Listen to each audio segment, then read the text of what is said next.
ভারতের পশ্চিমবঙ্গের ক্ষমতার পালাবদলের পর থেকেই একের পর এক কড়া পদক্ষেপ নিচ্ছেন নতুন মুখ্যমন্ত্রী শুভেন্দু অধিকারী। এবার তার নজর পড়েছে ইমাম ও মুয়াজ্জিনদের ভাতা প্রদানের প্রক্রিয়ার উপর। তিনি স্পষ্ট জানিয়ে দিয়েছেন, এখন থেকে ইমাম মুয়াজ্জিনদের সমস্ত ভাতা একটি নির্দিষ্ট পোর্টালের মাধ্যমে দেয়া হবে। নতুন মুখ্যমন্ত্রীর এমন নির্দেশনার পরপরই সক্রিয় হয়ে উঠেছে পশ্চিমবঙ্গের সংখ্যালঘু দপ্তর।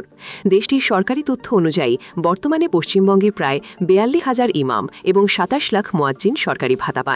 এই বিপুল সংখ্যক প্রাপকের যাবতীয় তথ্য এবং নথিপত্র সংশ্লিষ্ট পোর্টালে দ্রুত আপলোড করার জন্য সংখ্যালঘু দপ্তরের সচিবকে কড়া নির্দেশ দিয়েছেন শুভেন্দু। এতদিন কেন এই অনলাইন ব্যবস্থা কার্যকর করা যায়নি সেই প্রশ্ন তোলেন তিনি।